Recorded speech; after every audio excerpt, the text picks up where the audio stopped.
রাস্তায় যে কোনো একটা মোড়ে আমাকে একজন পুলিশ সার্জেন্ট বলেছিল, আপনার মতো লয়ার অনেক পকেটে নিয়ে ঘুরি।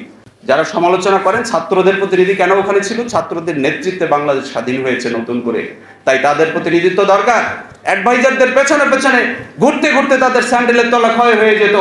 তারা যদি ওখানে না থাকতো, ওরা আছে বলেই সরকারের লোকজন জনগণের কথা শোনার জন্য ওয়েল কানেক্টেড। তাই আমি বলবো এই ধরনের সমালোচনা করুন, কিন্তু কনস্ট্রাকটিভ ওয়েতে।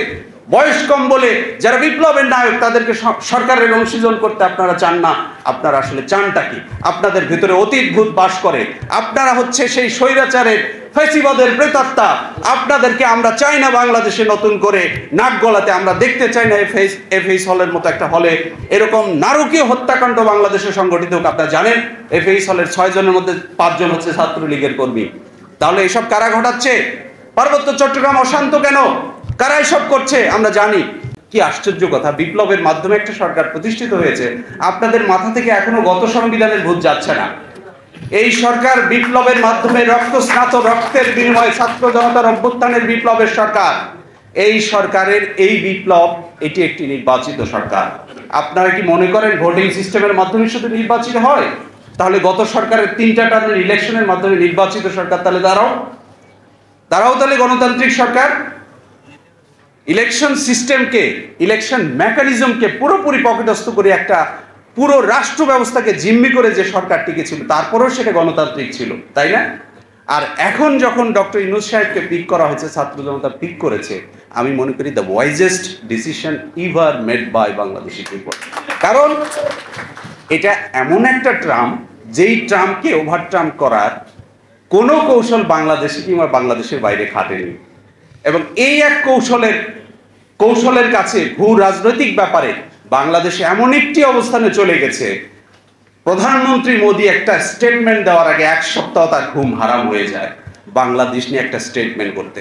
আমি মনে করি বাংলাদেশের যে সুবর্ণ সুযোগ এসেছে, যে সন্ধিক্ষণ এসেছে, এইটা বাংলাদেশের ইতিহাসে 3বার এসেছিল। একটা 1971 সালে by deliberate creation, constitution drafting এর 3টা সিস্টেম আছে সারা দুনিয়া আধুনিক রাষ্ট্র ব্যবস্থা। একটা হচ্ছে বাই গ্র্যান্ট, রাজার আদেশ, সেটা এখন আর কার্যকর নেই। আরেকটা হচ্ছে বাই ডেলিবারেট ক্রিয়েশন, যেটা 1971 সালে আমরা করতে পেরেছিলাম।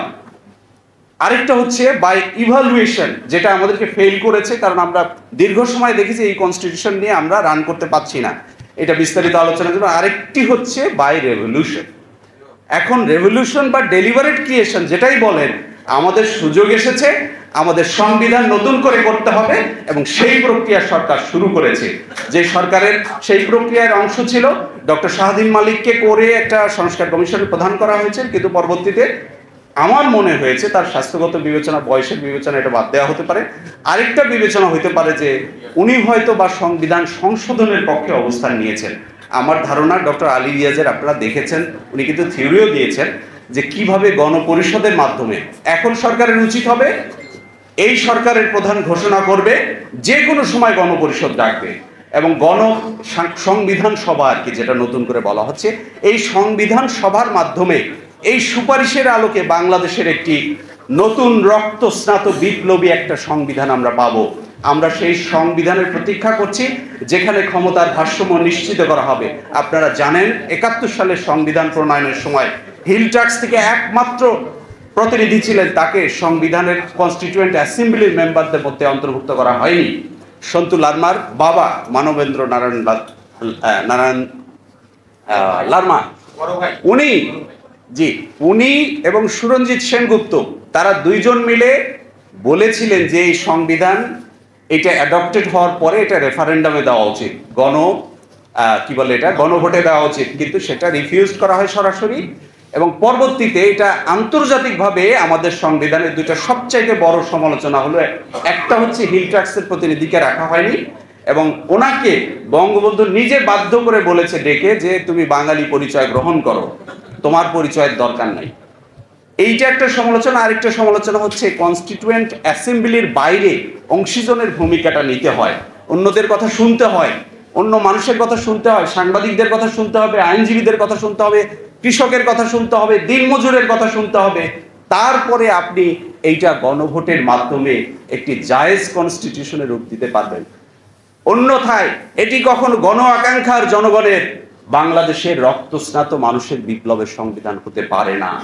সংবিধান যতক্ষণ পর্যন্ত আপনি রেডি করবেন, যতক্ষণ পর্যন্ত না সংবিধান রেডি করতে পারবেন এবং জনগণের দ্বারা নির্বাচিত এই সরকারের মাধ্যমে করতে পারবেন, ততক্ষণ পর্যন্ত ঢাকা ওয়াসা ঠিক না করলে আমাদের কারো বাসায় ভালো পানি খাওয়া সম্ভব নয়। আমার এখানে একজনও নাই বলতে পারবেন বুকে হাত দিয়ে যে ওয়াসার ডাইরেক্ট পানি আপনি খান। কেন খেতে পারেন না? মূল জায়গায় সংস্কার নাই। ঢাকা ওয়াসা থেকে ঠিক করা হয়নি সুয়েজ লাইনগুলো। ওখান থেকে পবিত্র পানি যতক্ষণ পর্যন্ত আপনার হাউজে না যাবে ততক্ষণ পর্যন্ত আপনার পক্ষে ভালো পানি পাওয়া সম্ভব নয়। বাংলাদেশের সংবিধান হচ্ছে বিসমিল্লাহ গলত। এই গলত থেকে সব সমস্যার শুরু হয়েছে। কারণ স্বাধীনতার ঘোষণাপত্র তো সেকুলারিজম ছিল না। একটা ডেমোক্রেসি যে দেশে থাকে সেখানে সেকুলারিজম বলে আলাদা শব্দ দরকার হয় না। কারণ in democracy every religion has the same status of the secular state. তাহলে আপনি আবার সেকুলারিজম একই সাথে আবার ডেমোক্রেসির সাথে সোশ্যালিজম, দুইটা তো দুই আইডিয়ালিজম ভাই। আপনারা তো জগা খিচুড়ি বানিয়ে রেখেছেন। এই জগা খিচুড়ির সংবিধান দিয়ে বাংলাদেশে আর এগিয়ে যাওয়া সম্ভব না। সবচেয়ে বাস্তব একটা কথা বলি, ভালো টেইলার্স কখনো রিপু করার কাজ নেয় না। আমাদের যে সংবিধান আছে, এই সংবিধান এত উত্তম একটি সরকার, জনগণের সরকার প্রতিষ্ঠিত হয়েছে, আমাদেরকে দিয়ে প্লিজ কেউ রিপু করানোর কাজ করতে বলবেন না। আমাদের এই জন আকাঙ্ক্ষার বাংলাদেশ, রক্ত স্নাত বাংলাদেশ। ৭১ সালের বীর শহীদদেরও আমি স্মরণ করছি, সেই সাথে বিশেষভাবে স্মরণ করছি বর্তমান শহীদদের। এখানে আমি খবর পেয়েছি ১৪২৩ জন শহীদ হয়েছে এবং ২২,০০০ মানুষ আহত হয়েছে। এটা আরো বাড়তে পারে। আমি বলতে চাই সবার প্রতি শ্রদ্ধা, এবং এই সরকার একটি কাজ করেছে যেটার প্রশংসা আমাকে করতে হবে, সেটি হলো ১ থেকে ১.৫ মাসের মধ্যে সংখ্যাটা নির্ণয় করেছে। আমরা গত ৫০ বছরে স্বাধীনতা যুদ্ধে কতজন শহীদ হয়েছিল সেটি আমরা নির্ণয় করতে পারিনি। রাষ্ট্র হিসেবে এটি আমাদের ব্যর্থতা। এই জন্য এই সময়ের ২৪-এর গণ অভ্যুত্থানের নায়কেরা সেই ভুলটি করেনি।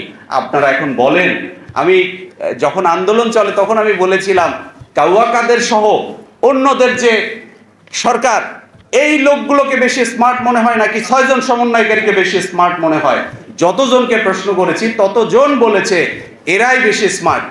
যারা সমালোচনা করেন ছাত্রদের প্রতিনিধি কেন ওখানে ছিল? ছাত্রদের নেতৃত্বে বাংলাদেশ স্বাধীন হয়েছে নতুন করে, তাই তাদের প্রতিনিধিত্ব দরকার। অ্যাডভাইজারদের পেছনে পেছনে ঘুরতে ঘুরতে তাদের স্যান্ডেলের তলা ক্ষয় হয়ে যেত। তারা যদি ওখানে না থাকতো, ওরা আছে বলেই সরকারের লোকজন জনগণের কথা শোনার জন্য ওয়েল কানেক্টেড। তাই আমি বলবো এই ধরনের সমালোচনা করুন, কিন্তু কনস্ট্রাকটিভ ওয়েতে। বয়স কম বলে যারা বিপ্লবের নায়ক তাদেরকে সরকারের অংশীজন করতে আপনারা চান না। আপনারা আসলে চানটা কি? আপনাদের ভিতরে অতীত ভূত বাস করে। আপনারা হচ্ছে সেই স্বৈরাচারের ফ্যাসিবাদের প্রেতাত্মা। আপনাদেরকে আমরা চাই না বাংলাদেশে নতুন করে নাক গলাতে। আমরা দেখতে চাই না এফএইচ হলের মতো একটা হলে এরকম নারকীয় হত্যাকাণ্ড বাংলাদেশে সংগঠিত হোক। আপনারা জানেন এফএইচ হলের ৬ জনের মধ্যে ৫ জন হচ্ছে ছাত্রলীগের কর্মী। তাহলে এসব কারা ঘটাচ্ছে? পার্বত্য চট্টগ্রাম অশান্ত কেন? কারা এসব করছে? আমরা জানি। আমরা বলবো সরকার এবং সরকারের বাইরে যারা আছি তারা সবাইকে যদি তৎপর না থাকেন, তাহলে ফেসিবাদী যে কোনো কায়দায় যে কোনো অছিলায় বাংলাদেশের এই আনাচে কানাচে ছড়িয়ে ছিটিয়ে আপনাকে আমাকে অশান্ত করতে বাধ্য করবে, এবং একটা সময় বাংলাদেশ আমাদের থেকে হাতছাড়া হয়ে যাবে।